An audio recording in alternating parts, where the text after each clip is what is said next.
नमस्कार, मैं विजय कुमार पुनिया तिरंगा भीम चैनल से आपका हमारे चैनल में हार्दिक स्वागत है। और आप हमारे चैनल को सब्सक्राइब कीजिए अगर आपने नहीं किया तो, और अगर कर दिया तो चलते बढ़ते हैं खबर की तरफ।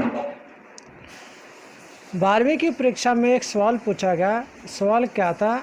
एक निबंध लिखना था जिसमें था जातिगत आरक्षण देश के लिए घातक है।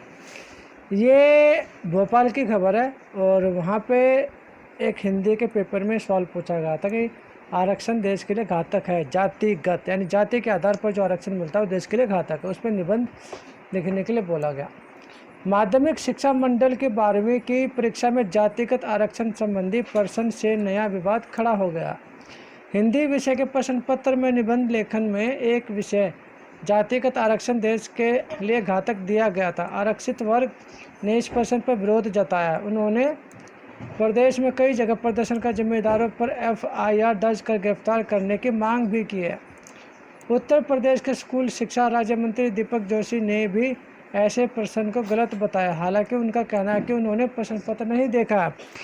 12वीं की वार्षिक परीक्षा में हिंदी सामान्य का पेपर 5 मार्च को हुआ था। इस पेपर के 10 अंक के प्रश्न नंबर 28A में निबंध के लिए 5 विषय विकल्प के रूप में थे।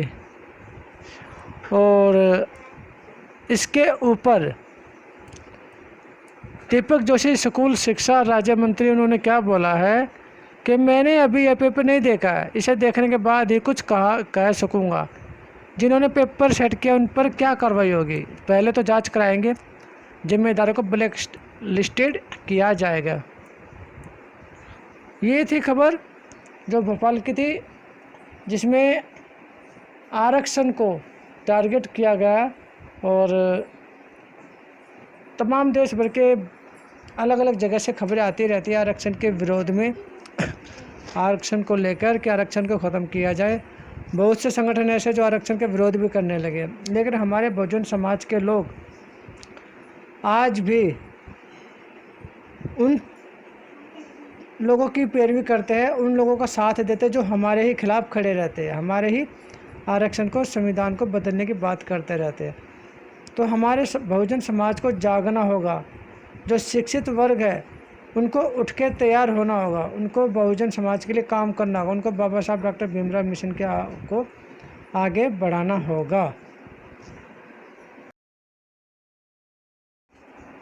दिल्ली और देश के तमाम राज्यों के अंदर भारी बारिश का दौर चल रहा है। उसी में से गुरुग्राम यानी कि गुड़गांव हरियाणा के अंदर जो आता है, साइबर सिटी की कई प्रमुख सड़कें गुरुग्राम आज कुछ घंटों की भारी बारिश के बाद जलमग्न हो गई है। भारी बारिश के कारण गोल्फ कोर्स रोड के पास अंडरपास पर गंभीर जल जमाव हो गया। साइबर सिटी के जल भराव वाले अंडरपास से बारिश का पानी बाहर निकाला जा रहा। ये है गुड़गांव का हाल, जो कि एक पॉश एरिया जहाँ पे तमाम देश भर की कंपनियों ने अपने ऑफिस बना रखे हैं और मल्टीनेशनल कंपनियों का जमावड़ा लगा हुआ। लेकिन हालात यहाँ पे कैसे है, वहाँ की सरकार क्या कर रही है? बारिश से पहले सरकारों को ये इन चीज़ों की पहले से ही सुविधा कर देनी चाहिए, लेकिन वे इंतज़ार करते हैं बारिश का। बारिश आने के बाद जब ये हाल होता तब सरकारें अपने प्रशासनिक अधिकारियों को ऑर्डर करती है कि जाओ और ये हालातों को सुधारो। और उसके बाद दिल्ली में भी बारिश हुई और दिल्ली में भी 20 अगस्त को भारी बारिश आई है। और भारत के मौसम विभाग ने 25 अगस्त तक राष्ट्रीय राजधानी में भारी बारिश होने का अनुमान लगाया। दिल्ली का वर्तमान तापमान 27 डिग्री सेल्सियस है। भारी वर्षा के कारण विभिन्न क्षेत्रों में जलभराव हो रहा है। उसके साथ साथ दिल्ली का तापमान काफ़ी गिर चुका है और 20 अगस्त तक कंटिन्यू बारिश आने की पूरी संभावना मौसम विभाग ने जारी कर दी है।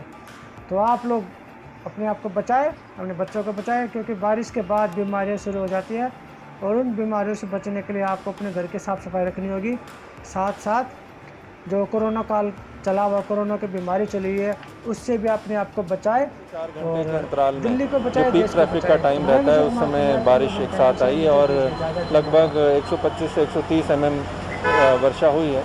और अभी हम यहाँ गोल्फ कोर्स रोड पर निरीक्षण में हैं और यहाँ एक अंडरपास में जल भराव हो गया था, उसकी पंपिंग मशीनरी लगवाकर उसकी निकासी के लिए प्रयासरत हैं और कोशिश करेंगे इसको हम आज में इसको मोटरेबल कर पाएँ, ताकि कल मॉर्निंग से जब ट्रैफिक शुरू हो तो इस पर ट्रैफिक सुचारू रूप से चले। जो नरसिंहपुर पे आपने स्थान बताया नेशनल हाईवे के साथ, वहाँ पर पंपिंग मशीनरी लगाकर उस पानी को निकाला गया है और हमारा जो नेशनल हाईवे का मेन ROW है वो इस समय सुचारू रूप से चालू है। मैं अभी वहीं से आ रहा हूँ। इसकी सिविक कम्युनिटीज़ की जिम्मेदारी नगर निगम और GMDA की है। इसकी पूर्ण रूप से जिम्मेदारी लेते हुए मैं आश्वासन दिलाता हूँ कि जो भी पॉइंट्स हमारे रह गए थे किसी वजह से, उनको हम तुरंत रूप से एड्रेस करें।